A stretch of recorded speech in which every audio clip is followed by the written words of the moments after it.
Hello there, we meet again this week and the program is Business24, coming to you from the Central Business District of Abuja. I am Sophie Aigbomia.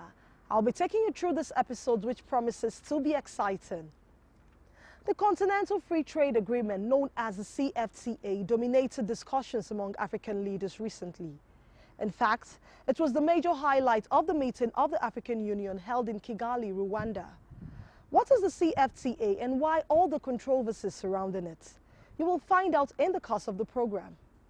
Also on our package is a report about a very important document, without which governance is nearly impossible. The early, late or known passage of the budget has its implications on any economy. We shall find out later. Now, are you an investor in the Nigerian capital markets? Have you noticed the movement of prices on the Nigerian stock markets lately? We have answers to that also in this episode. What comes to your mind when you hear the instructions tumble dry only? Of course, that's the part of the care instructions for second-hand clothes, popularly referred to as gonjo or bend-down boutique. Well, let me not bore you with that. You will find out as we send our correspondents. We also have our regulars, moving Nigeria beyond oil, where you get to meet our young entrepreneur and of course get export tips from our in-house experts and a bit of mentoring from our CEO of the week. It's quite a buffet served only after this break.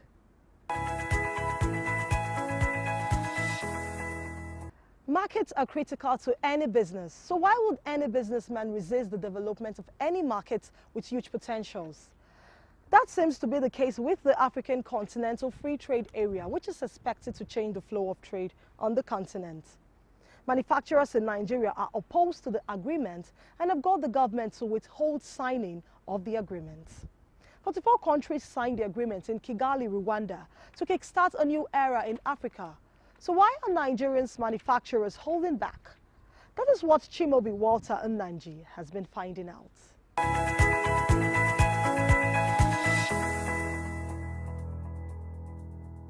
A trade bloc of 1.2 billion people with combined gross domestic product of $2 trillion. That is the size of the market the African Continental Free Trade Area is expected to create. The signing of the agreement was supposed to be a watershed moment in intra-Africa trade. The continent at present has the lowest intracontinental trade, with the figure put at 16% as opposed to about 70% for the EU and 51% for the Asian bloc. The coming together of the 54 countries in Africa to form a common market is supposed to alter this. Countries in the AU are required to agree to remove tariffs on 90% of goods imported from member countries and liberalization of services. The agreement was signed as initially conceived at an extraordinary summit of the African Union in Kigali, Rwanda. But Nigeria, the biggest economy in the region, with also the largest single market, decided to tarry a while. The opposition, interestingly, is coming from the business community that is expected to benefit most from the creation of a bigger market. The Manufacturers Association of Nigeria is apprehensive that it could lead to job losses in the country and says some critical issues have to be sorted out first. These include issues of market access and enforcement of rules of origin. Professor of International Economic Relations, Jonathan Aremu, agrees. The CFTA will be very good for Nigeria, there's no doubt about it. Economic integration, when it is well grounded, well planned, actually works well. But that is not to actually say that you should not actually negotiate properly and consult those people who should be consulted. International trade expert Olufemi Boyede insists that Nigeria needs to redefine her international trade policies to put the country on the right pedestal. A larger market, which again needs to be defined anyway, a larger market of course means that the production base can actually be enabled to improve. More production means more jobs. More jobs means more revenue. More revenue means more profit. More profit means more taxes. And therefore, you see the entire cycle is going. But then where are we? Are we positioned yet to get there? The 44 countries that signed the agreement have started the momentum, and it will gather steam when Nigeria negotiates her interest for a free trade area that will change the course of economic relations on the continent. The potential impact on goods and services could drive sustainable development across the continent. In Abuja, Chimobi Walter Nnaji for Business24.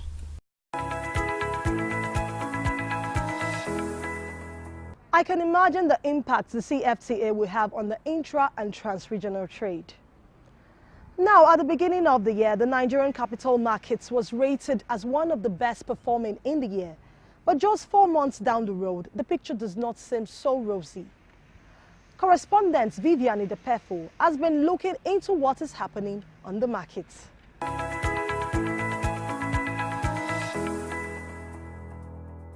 Bearish and bullish are terms that traders on the stock market use to describe trends on the capital market, depending on how it is performing.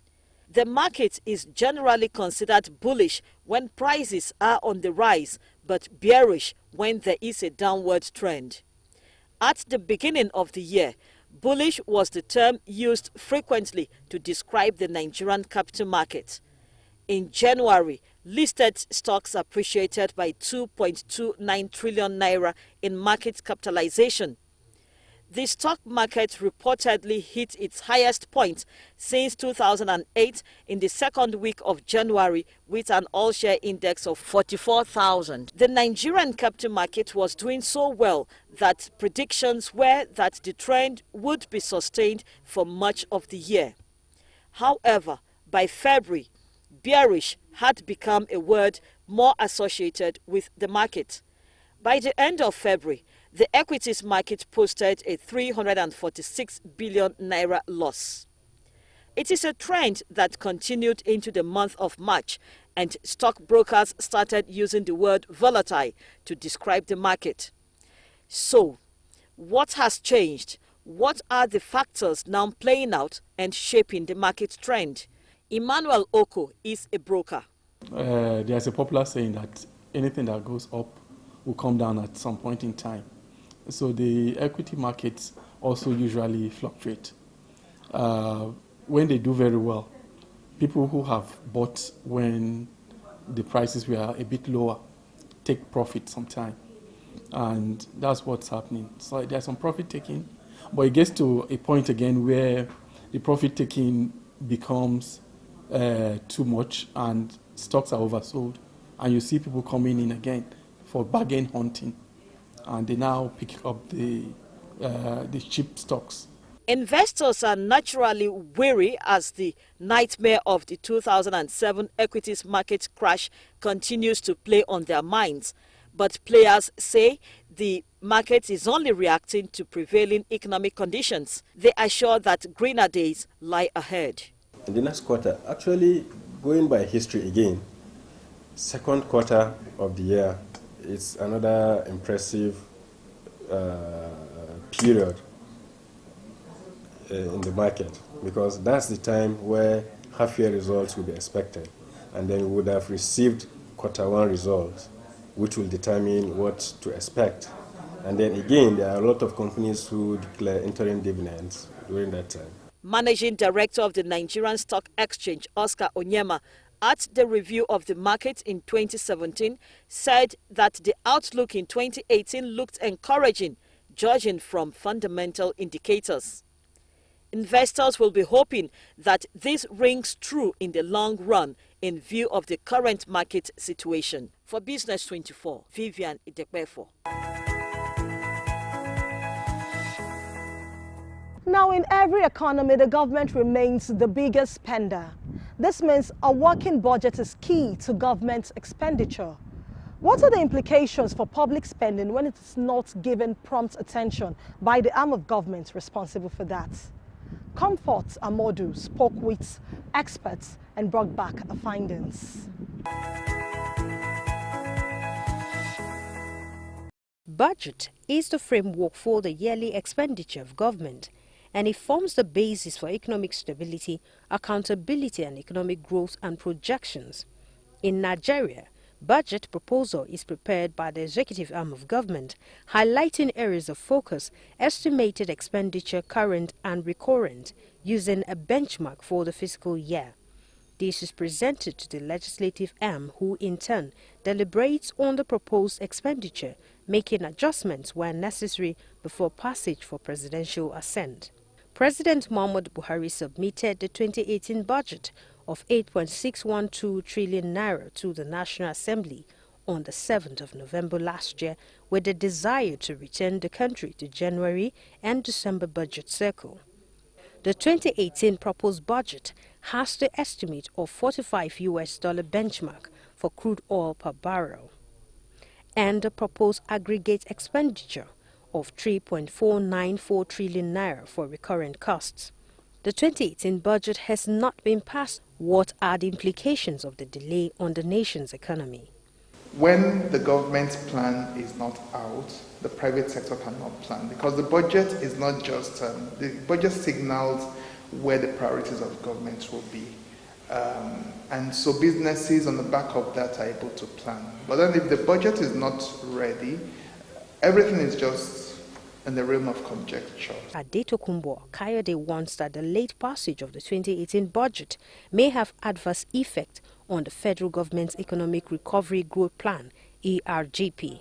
About when the budget will kick in, when the due process procedure can start, because under the due process law, if you do not have an approved budget, you really cannot commence the due process for the capital procurement.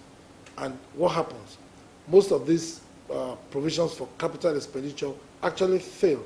While the debate about the passage of the budget continues, those in the business sector are eager for the end to this issue to help government execute up to 50% of capital expenditure. Companies cannot set up targets to meet up with their productivity. And so many things are down in this country because of lack of passing the budget. For an economy like Nigeria, where the government remains the main driver of the economy, economic experts advocate speed of the process to prevent the diversion of foreign investors' investments to other countries. Comfort Amadou for Business24.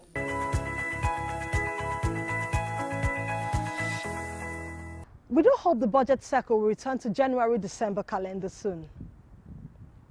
Now, the trade in fairly used clothes, also known in Nigeria parlance as bend-down boutique, is a fairly popular business in Nigeria, and it keeps on finding more patronage even here in Abuja. We discovered a market in the suburb of Abuja where it is thriving and sent correspondent Kunle Adeyeye to find out how the market is doing.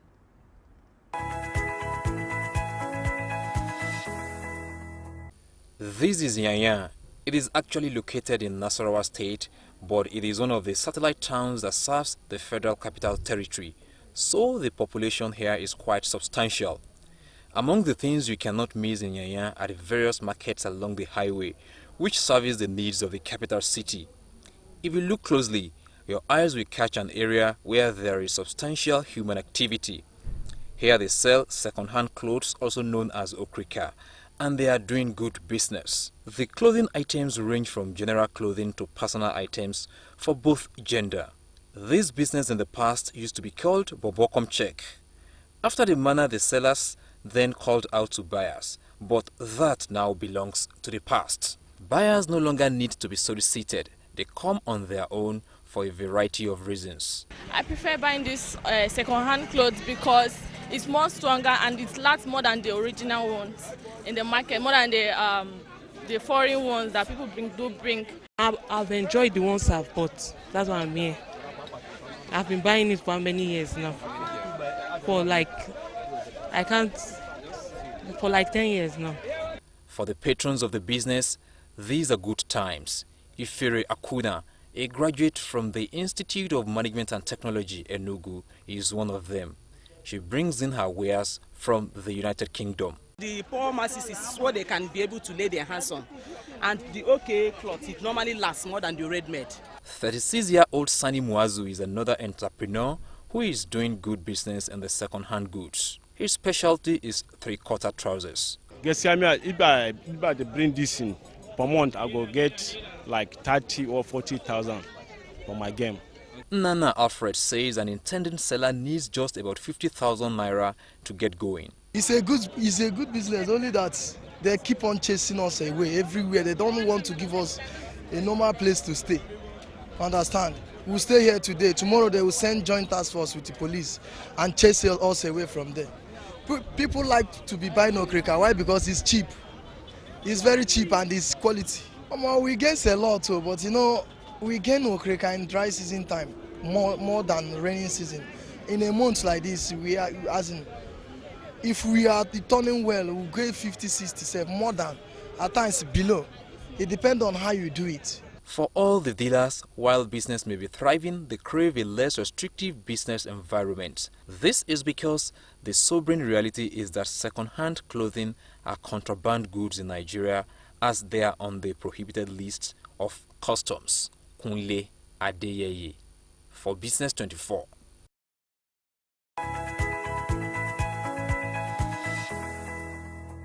Thank you, Kunle. The world has gone digital and nations are taking position with advanced technologies. Our young entrepreneurs are playing in this space. Joy Uzo caught up with Chinemere Okereke and Leslie Eminalo.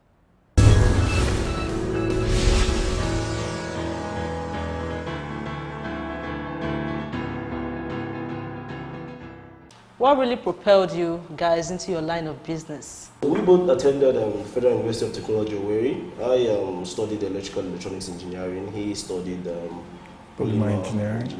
Yeah. So we came to Abuja to work two different firms. We were working in two different firms. He had been a banker before, right? And I was just that software guy for a small company in Abuja at the time. After a while, we just felt we weren't giving enough for our respective businesses, so we decided to strike out on our own. I understood the tech, he understood the business, so it was an easy partnership. Okay, can you tell us a bit about what you do? Okay, our company is Globe 360 Synergy. Basically, we provide IT support and business technology services. We strive to empower small businesses as well as multinationals to plan, build, deploy, and manage their IT infrastructure. Professionally, how did you start and how profitable is the business? Synergy as a business was registered in August 2016. But before then, I had our first project. There is an online learning platform known as Brainstorm. They were officially our first clients. They helped us launch. They helped us with the initial funding that would help set up all of it. And it was not necessarily about going out there to make money. Yes, finance is part of it, but we had a vision to create sustainable innovations that improves life. So I don't think I have or we have any regrets. No, not at all. Where do you see yourself in the nearest future in terms of your dreams and visions, of course? We've understood that sometimes relying on the client that walk in through the door might not be our best business model. So we ventured into bills payments. That gave birth to the platform Kobo Pay. Right, it's a nascent platform. It's just picking up pace. Add to that, Kobo Pay, like you mentioned, is an integrated payment platform targeting the unbanked, underbanked, and banked population, with the objective of bringing the unbanked and underbanked into the financial stream, and also easing payments for the bank population. Challenges are certainly inevitable.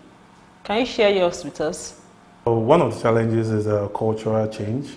We have issues with trying to convince the populace to move from the way they do things to the way it ought to be. So those salient challenges, but of course we are still coming up as a country, getting into that space of tech. It's very unregulated at the moment. There's not a lot of things going on that people would say is structured, but we are getting there, and people like us are helping to set the pace as we do our business as well, and we put out standard work. the clients trust that, okay, this can be done by a Nigerian. The next time he's looking to engage another Nigerian in this space, because of the experience he's had already, he has some confidence to engage them. My guests, like many young, creative and intelligent Nigerians, are no longer after the crave for the white-collar job, but making use of their innate potentials, not only to make good profits for themselves in the business world, but also to add value to the Nigerian economy. And this they do by exploring the many opportunities in the IT world. And on that note, we'll wrap it up on this week's edition of Young Entrepreneur for the Week. And from the guest and I, it's bye-bye.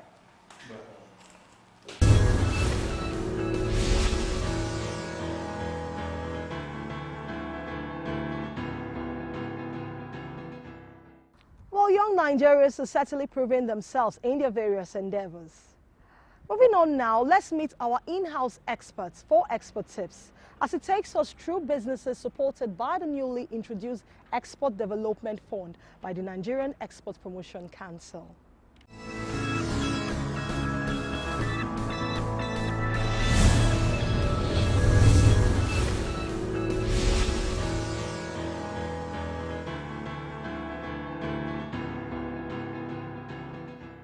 Now, when you talk about exports in Nigeria, the only incentive that has been known over the years, even though there are actually 18 of them, the one that has been known and much talked about is the Export Expansion Grant. So now in comes the Export Development Fund. I'll just try as briefly as possible, but as clearly as possible to explain what it is so that exporters can benefit from it. The Export Development Fund is right now the most aggressive contribution to non-oil exports, pre-shipment incentive, I must say, the only active pre-shipment incentive that is currently being administered by the Nigeria Export Promotion Council on behalf of the Nigerian government.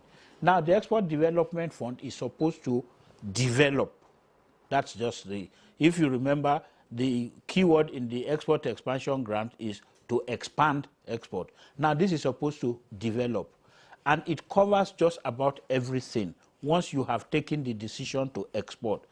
If a desiring exporter cannot put together a feasibility study that actually captures an export business plan, he can apply to the administering agency, NEPC, for the EDF.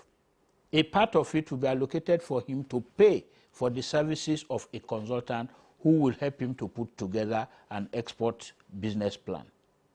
The Export Development Fund is also supposed to help an exporter conduct market research, or in more direct terms, do you have a challenge with shipment?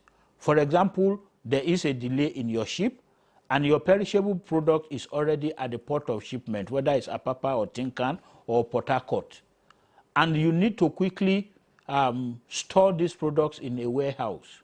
Or for that matter, you have an export contract that requires you on a monthly basis to regularly store before shipment. You can apply to the Export Development Fund. Any challenges that you face as an exporter before your goods get on board the ship, you can come to the NEPC, I imagine, to apply under the Export Development Fund.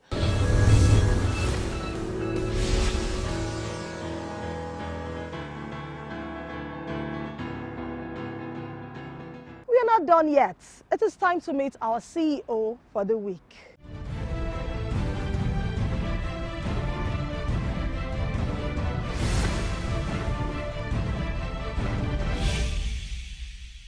Our CEO of the week is Michael Ojima Friday. He's the Managing Director and Chief Executive Officer of Vivid Group. Under Vivid Group, we have Good Shepherd Medical Center, and that center is a baby that I love so much because there was a need that we tried to solve in that community, and the need of good healthcare system. Under Vivid, we have Vivid Sound. Vivid Sound is an event company we manufacture sound equipment. We launched the first set of our speakers in 2009. Then we have Extreme Design. Extreme Design is the one that is my company that oversees all our inventions. You were in paid employment and you left to be on your own. Innovation and technology is one area that is not so common in our space. How have you fared? How are you managing? It's time consuming, but it's just like it has been part of me. Even while working, the vision was there, being cooked, being nurtured, and what I feel. So it's not a journey of just now. It started right from school days. It's my dream to be this, to be that, to do this, to do that. So the focus remained on the targeted point from the beginning. So stepping into it was just like bringing the dream to pass. So, and you know, when you have your plans and visions laid down, you only seek for fulfillment of those things by doing the needful, following up with your dream, pursuing it with all it takes.